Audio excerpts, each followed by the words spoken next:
के around orbital path में revolve करने लग जाएगा। तो ये हो जाएगा principle of launching of satellite. ठीक है, अब आता है नेक्स्ट टॉपिक है ऑर्बिटल स्पीड ऑफ सैटेलाइट की। लॉन्च करने के लिए सैटेलाइट को कितनी ऑर्बिटल स्पीड होनी चाहिए?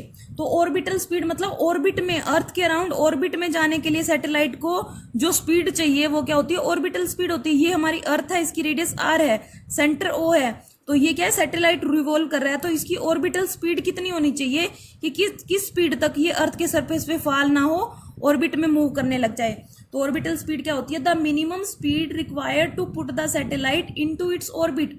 जो मिनिमम स्पीड होती है रिक्वायर को सैटेलाइट को अपने ऑर्बिट में पुट करने के लिए around the earth is called orbital speed. ठीक है, जो जिस मिनिमम स्पीड की हेल्प से जो सैटेलाइट अपने ऑर्बिट में रिवॉल्व करता रहे अराउंड द अर्थ, वो क्या होती है? उसकी ऑर्बिटल स्पीड। क्योंकि ऑर्बिटल स्पीड नाम से क्योंकि ऑर्बिट में रिवॉल्व करता रहे सैटेलाइट, फॉल ना करे सरफेस पे अर्थ के। अब एक बात है जो आपको मेमोरी में रिटेन करनी है, the motion of satellite around the earth. जो सैटेलाइट अराउंड अर्थ के अराउंड मोशन करता है वो क्या होता है? Is a case of freely falling body. ऊपर से हम कोई बॉडी को फ्रीली फॉल कर रहे हैं, उसके जैसा सिमिलर केस है। ठीक है, जो मोशन है सैटेलाइट की around the earth is a case of freely falling body का केस है। जैसे हम अर्थ के बहुत सारी हाइट पे जाके एक बॉडी को फ्रीली फॉल करते हैं, तो यही केस है हमारी ऑर्बिटल वेलोसिटी ऑफ सैटेलाइट का। ठीक है, अब हम एक्सप्रेशन फाइंड आउट करेंगे ऑर्बिटल वेलोसिटी ऑफ सैटेलाइट के लिए। ठीक है, तो हम वो वैल्यू निकालेंगे। सपोज यहाँ पे ये अर्थ कंसीडर कर ली मैंने, अर्थ का सेंटर ओ है, रेडियस है आर, कैपिटल आर। ठीक है, अब एक बॉडी को हमने हाई टावर पे जाके जो मैंने मेथड बताया प्रोजेक्ट किया फर्स्ट टाइम, तो वो फॉल होगी इस पॉइंट पे। अब वेलोसिटी को मैंने और इन बढ़ाया तो वो यहाँ पे फॉल होगी, और बढ़ाया कैसी वेलोसिटी आएगी? मिनिमम वेलोसिटी, कि वो बॉडी ऑर्बिटल पाथ में रिवॉल्व करने लग जाएगी और वो बॉडी बन जाएगी सैटेलाइट। तो ये हमारा सैटेलाइट का ऑर्बिट मैंने कंसीडर कर लिया अर्थ के अराउंड। ठीक है, और उसकी जो डिस्टेंस है सेंटर से वो स्मॉल आर ले ली, और हाइट कितनी है उसकी? एच ले ली। तो यहाँ से आपको क्लियरली शो है जो स्मॉल आर है वो किसके इक्वल है? आर प्लस एच के। आर ये है और एच ये है, तो क्या बन जाएगा? Small R. तो the value of orbital speed is different for different orbit. आपको पता ही है, अगर ये ऑर्बिट यहाँ पे होता तो ऑर्बिटल स्पीड क्या हो जाती? डिफरेंट हो जाती। जितना ज्यादा ऑर्बिट डिफरेंट होगा, चेंज होगा ऑर्बिट की वैल्यू, उतनी ही ज्यादा ऑर्बिटल स्पीड की वैल्यू चेंज होती रहेगी। डिफरेंट होती है हर ऑर्बिट के लिए ऑर्बिटल स्पीड। ठीक है, अब मास हमने मान लिया अर्थ का कैपिटल एम, रेडियस मान ली capital R, mass of satellite मान लिया स्मॉल एम, ऑर्बिटल स्पीड मान ली हमने वी, जो हमने फाइंड आउट करनी है कि किस स्पीड से ये सैटेलाइट रिवॉल्व कर रहा है अराउंड द अर्थ, तो वो हमने निकालनी है। तो रेडियस ऑफ सैटेलाइट की हमने रेडियस मान ली आर है, और आर किसके इक्वल है? आर प्लस एच की, क्योंकि ये जो डिस्टेंस है वो एच है आपकी।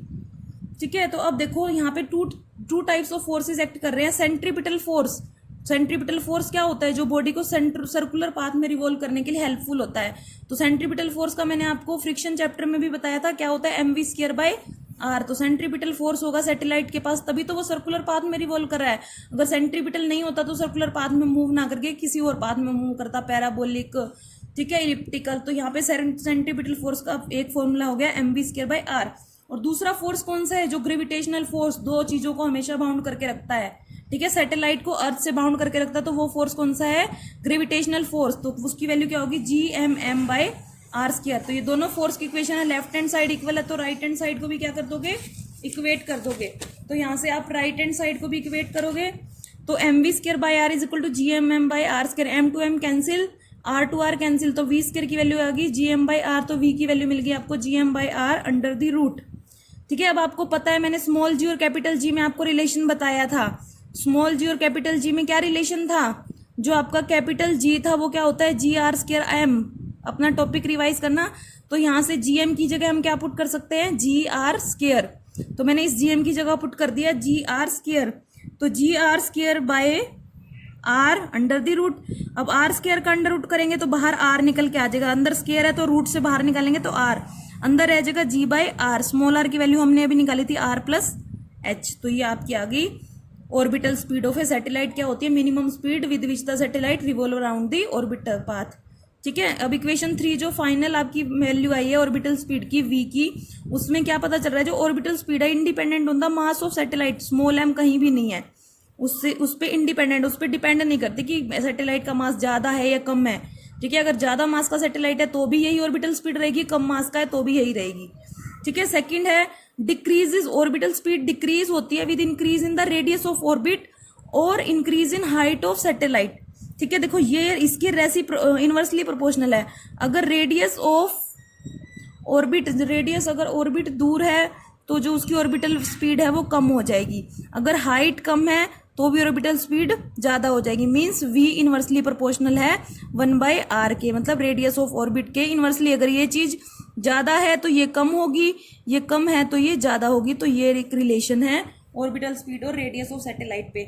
अगर देखो ये अर्थ का सरफेस है, ठीक है, तो अगर ऑर्बिट यहाँ पे है सैटेलाइट तो उसकी स्पीड कम होगी।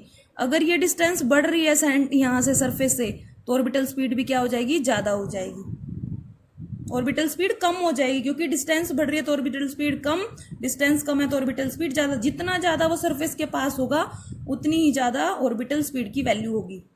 थर्ड है depends upon the mass and radius of earth, earth के मास और रेडियस पे डिपेंड करता है। ठीक है, तो ये है आपका ऑर्बिटल स्पीड के बारे में। Note down in your notebook, if any problem then ask. Okay जी, थैंक यू।